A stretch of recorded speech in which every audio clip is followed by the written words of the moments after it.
Hey, what's up, and welcome back, dog fans. This is the latest episode of Beliefs, Ballots, and Bulldogs. I'm your host, Greg Miller.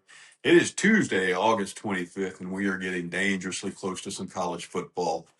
Today, we're going to a full barbershop debate, a fun question for our dog theme segment. And that's if you could take any former quarterback and drop him onto this year's roster, who would you pick? Not necessarily who had the best college career, not necessarily who had the best NFL career, the best stats, the most talent. I'm asking who would you add to this year's team based on this year's roster, the schedule, current version of college football, our offense, the SEC as a whole. Who would you take? Who gives us the best shot? And I think there's a ton of good answers. Some of them are pretty obvious. You got Stafford and the immense talent, the NFL success. You got Aaron Murray, who just put up unworldly numbers for 4 years in Athens. You got one of my personal favorites back from my generation, old David Green, just as calm and collected, just the absolute definition of a winner. Way back in old school, I'm an old dude, but way even before my time with Fran Tarkenton. Eric Zier was a wonderful quarterback. Jake Fromm is as cerebral and as great of a leader as we've had. And then you can't knock the guy who just put two rings and two championship trophies in Athens. Stetson Bennett, man, the kid just refuses to get cut in the NFL. You'd have to throw Stetson in there after the 2 years he had and the back-to-back titles. I think there's a lot of options, but for me, and maybe it's a nostalgia thing, but I would go back and say DJ Shockley. And maybe it's just because I was a fan of the way he hung around and waited for that fifth year and came in and led us to an SEC title. But DJ's dual threat capabilities, he was a much better passer by his senior year than he gets credit for. And he was just a lot of fun to watch. DJ was an absolutely electric guy in the backfield at quarterback. So that'd be who I got. And look, I wouldn't argue with any of the other guys. That's not the point. And that's the thing. I guess I'm just asking, who would you take? That's the question for the day. If you could take any of those guys, or maybe it's somebody that I didn't even think to mention. Maybe it's I don't know who else could it be. I hope it's not Joe Tereshinski the third. I saw him on the dog band the other day called Joey Three Sticks. Love it, great nickname. But I got DJ Shockley. Who do you guys have, dog fans? Y'all chime in and drop some comments down here and let me know if you could take any quarterback from the past from Athens. Who would you pick to plop down into this year's roster and roll forward with?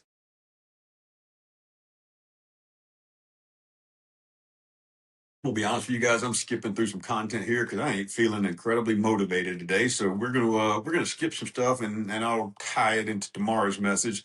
But we are going to get back to our Proverbs week, and today is day two, and that is the message or the theme for today is you don't have to say everything you think. And I can tell you, this is one that absolutely hits home. This is one that I am right in the middle of a season where I am intentionally trying to work on this and just realizing that there are certain thoughts and certain comments that just don't need to come out.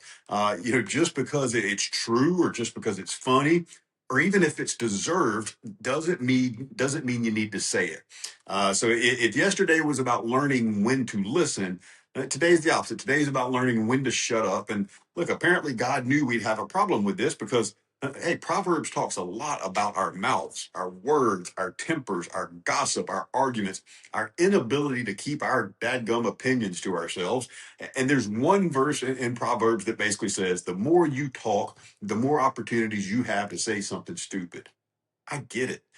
That's a little bit of a Greg Miller translation, but that's because this one hits home and I am very familiar. The Bible actually puts it a little more eloquently than I did. Proverbs chapter 10, verse 19.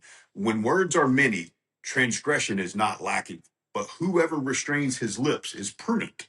In other words, sometimes wisdom sounds a lot like nothing at all. And in 2026, when everybody has a phone, a microphone, a camera, and a comment section, hey, we all have opinions, and maybe the Proverbs is telling us here, maybe this is some wisdom that we all desperately need. So hey, let's welcome back Proverbs week for day number two, and let's talk about our mouths a little bit. We'll start with one of my favorite Proverbs. It's chapter 17, verses 27, 28. Whoever restrains his words has knowledge, and he who has a cool spirit is a man of understanding. Even a fool who keeps silent is considered wise when he closes his lips. He is deemed intelligent. Think about what Solomon's telling us here. You can literally be a fool and dramatically improve people's opinions of you just by keeping your mouth shut. That's encouraging. There's hope for all of us, even me. But underneath the humor, there is something important. Wisdom doesn't necessarily teach us what to say. A lot of what wisdom is trying to learn when to say it or when to not say anything at all. And I think in our society these days, and look, I don't want to be overly hypocritical. I think we've lost sight of that. There's just a time and a place where you should just keep your mouth shut and your opinion to yourself.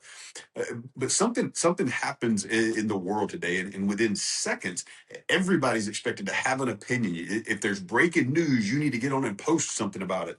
If there's a controversy, then you need to pick a side. Hey, if somebody says something stupid, you need to call them out and respond. If somebody insults you, you need to have some way to clap back and get that vibe back. If somebody disagrees with you, you correct them. Look, if somebody makes you angry, you go to the rooftops and let everybody know. We have created an entire culture built around reaction. And we've talked about it repeatedly on here, but it's because it's a subject that I think bears repeating. Social media rewards these reactions. The hotter the take, the angrier the response, the sharper the insult, the more engagement it gets. But Proverbs keeps whispering something completely different to us, and I think we all need to pay attention. Proverbs keeps telling us to slow down. Proverbs 29:11 says, "A fool gives full vent to his spirit, but a wise man quietly holds it back." I mean, that is almost the complete antithesis of what our culture today tells us. Our culture today tells us to express ourselves. Scripture says, control yourself. And those are definitely not the same thing. We need to realize not everything inside you deserves to or needs to come out. And that is a statement that some of us just need to sit with for a minute. Just because you feel something doesn't mean you have to say it. Just because you think something doesn't mean you have to post it. Just because somebody deserves a response doesn't mean you have to give it to them.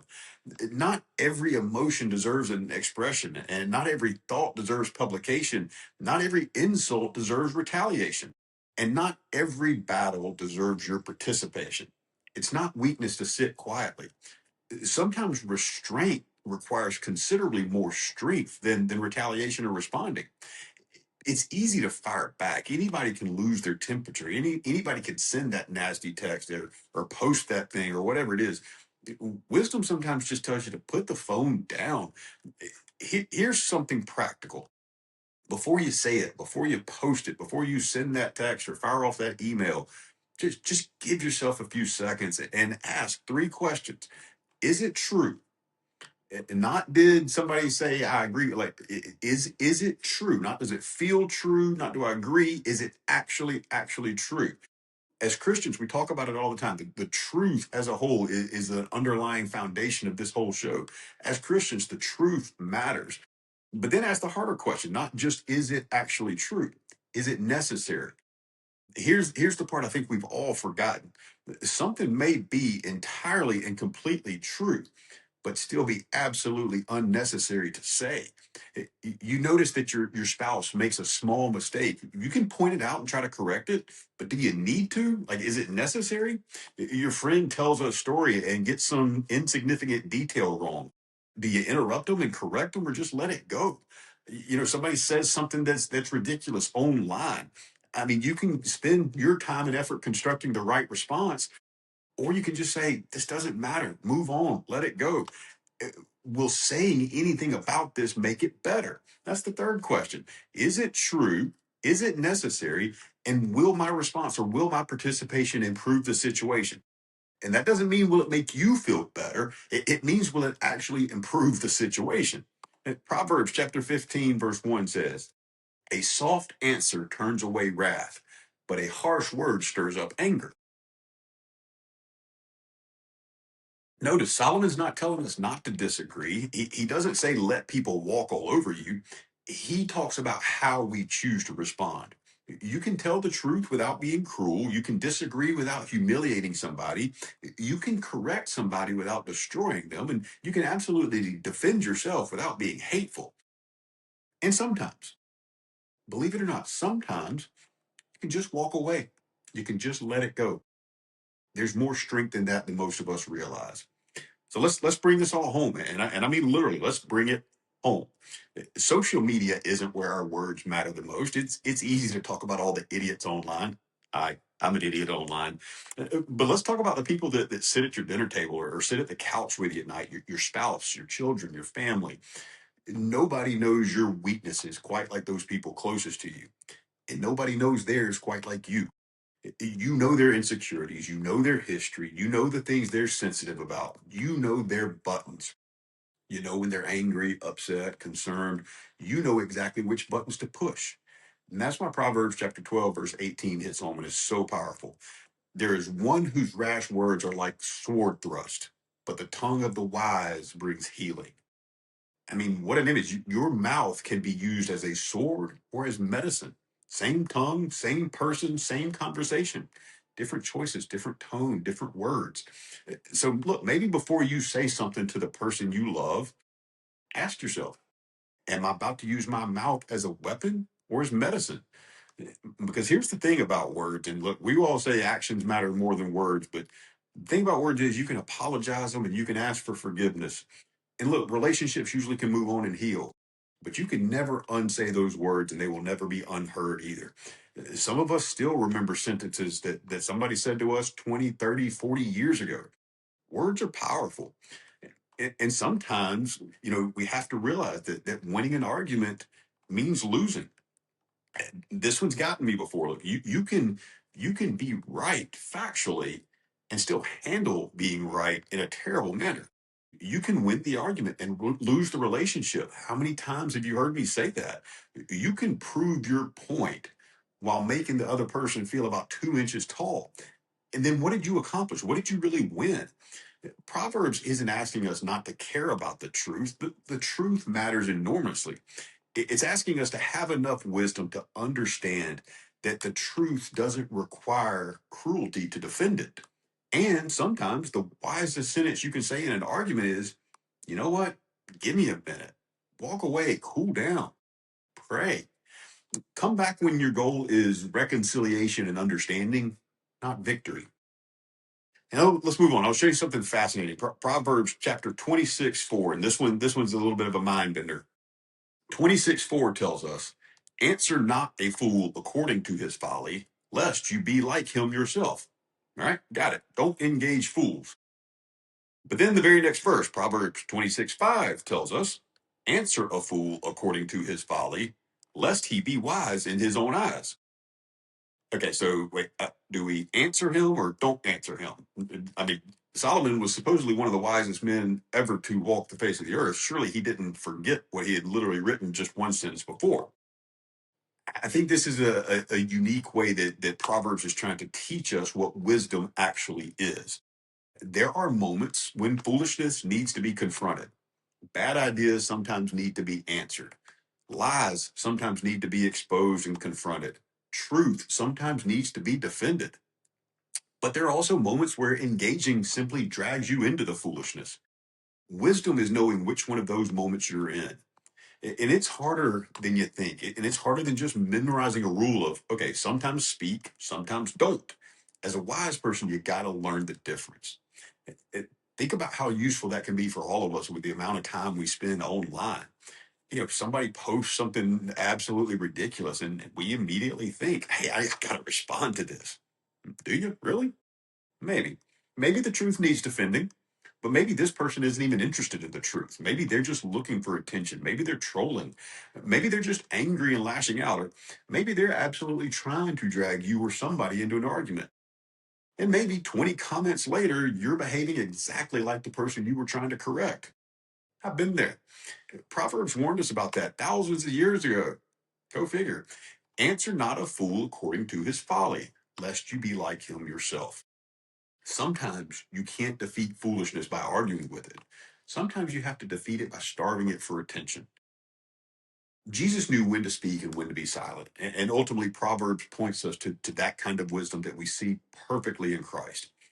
Jesus could be incredibly bold and direct. He called out and confronted hypocrisy. He challenged the religious leaders. He spoke the truth when the truth needed speaking. But there were also moments where he just refused to participate in anybody else's game. Uh, as he stood before Herod, Luke tells us that Jesus was questioned at length, gave no answer. Think about that. The one who literally is the truth felt no obligation to respond to a person demanding an answer. I think that's worth remembering. You don't owe everybody access to your attention. You don't owe every critic a response, and you don't have to attend every argument that you're invited to. You can walk away. I promise. So here's today's Proverbs challenge for day number 2. For the next 24 hours, just don't say the unnecessary thing. That's it. Not don't speak, not don't tell the truth, not don't be, not be scared to disagree. Just don't say the unnecessary thing. When the sarcastic comment comes to mind, I don't care how funny it is, I'm going to hold it. When an insignificant detail gets wrong, let it go. When your spouse does one of those little things that just irritates you, don't worry about it. Ain't no big deal. Just let things go and move on. Is it true? Is it necessary? Will it make anything better? Look, if you ask yourself those questions, maybe you'll discover something. You don't become weak. You don't surrender the truth. You don't lose your voice by simply exercising restraint. Proverbs 29:11, a fool gives full vent to his spirit, but a wise man quietly holds it back. That's the choice. The world says get it out. Proverbs says get it under control. So today, say the important things. Tell somebody you love them. Encourage somebody who needs to be lifted up. Defend somebody who can't defend themselves. And speak the truth when the truth needs speaking. Apologize if you've got something wrong. Tell your spouse something you appreciate about them. Tell your kids you're proud of them. Use your words. Your words are powerful. But when that unnecessary comment reaches the tip of your tongue, even if it's the absolute perfect comment, perfect comeback, and you're about to say something because you just can't hold it in, just remember, you don't have to. Sometimes wisdom speaks boldly. Sometimes wisdom speaks gently. And sometimes wisdom speaks not at all. Thanks for tuning in, guys. As always, get in your Bible, say your prayers, love one another, and tell the truth. God bless.